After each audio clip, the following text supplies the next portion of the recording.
I wish somebody had told me that when I was first starting out, because it would have saved me a whole lot of aggravation.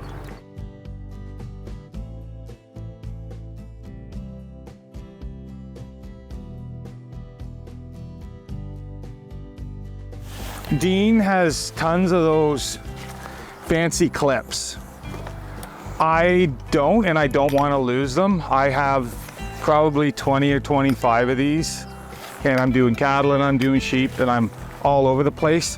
The first thing I do is I rip off everything on these reels, and if it's naked, I'll even rip off the spot that the clip goes on, and I power everything off the heel of my reel. So I wrap it around that, and it is live, and I don't have to worry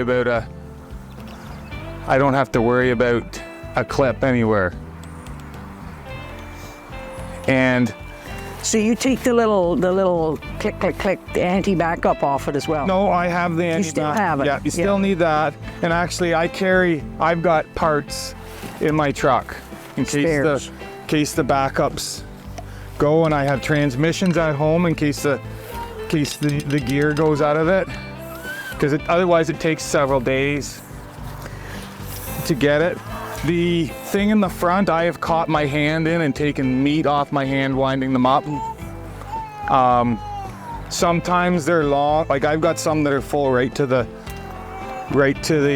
end, and I may go across right across a 100-acre farm for some bigger groups of cattle. So I'm a minimalist, and I understand that, but yeah, I don't.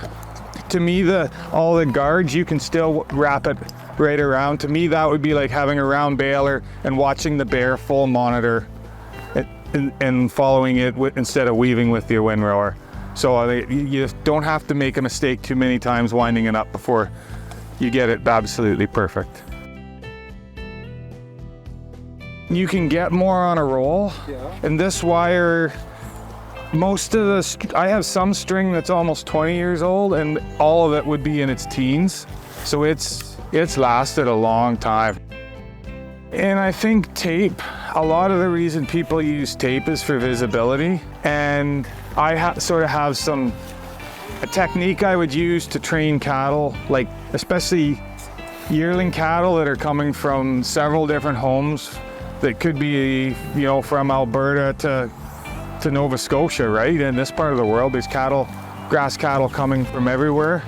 So what I do is I would get two reels, and I'd have a starting pasture. So for example, I've got one probably 5 acres, and I would put just under 400 steers out, and from here to my quad, off of a line fence, I would put up a 2-wire fence with a post probably every 10 feet, one of those. So I've got a whole mess of different posts. Yep. And the post is for visibility. And so they will all go to the end, and they will all touch that wire, and they will lick the post, and they'll lick the wire. And in the corner of that same field, I'll put another reel. So all night long, they will come and they'll touch that wire. And by morning, they're trained on electric fence. And a lot of people will use like ribbon. The cattle have never seen a ribbon before either. They don't really know what a ribbon is, but they know what a post is and a fence is. And I can, sometimes they'll run through that and I'll fix it and come back the next morning, and sometimes there's one that's ran through that fence and it isn't going back. And I've got them trained for basically overnight onto electric fence. And then from then, the day 2 there, every time they go through a gate or something, they're looking for a hot wire. And then, by 3 or 4, like the first week, you can pretty near move them. Not quite as easy as those cows, but it's pretty simple. And I wish somebody had told me that when I was first starting out, because it would have saved me a whole lot of aggravation.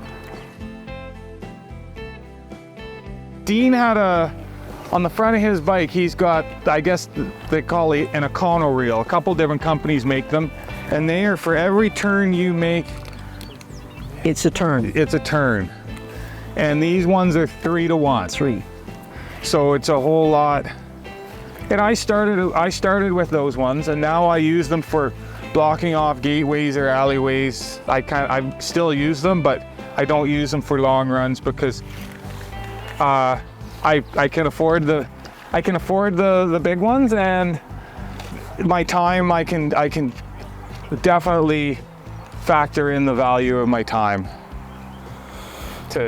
I guess the only other comment I would make is when you're buying string, twine, look for the number of steel wires in it. The higher the number of wires, the better the conductivity, right? So, you know, don't just look at price, because some of that cheap stuff only has 3 wires in it, and it won't last very long. Yeah, it'll melt too. It will melt. Yeah. Especially with today's fencers. I think this is either 6 or 9, looking at it. I would say it's at least 6.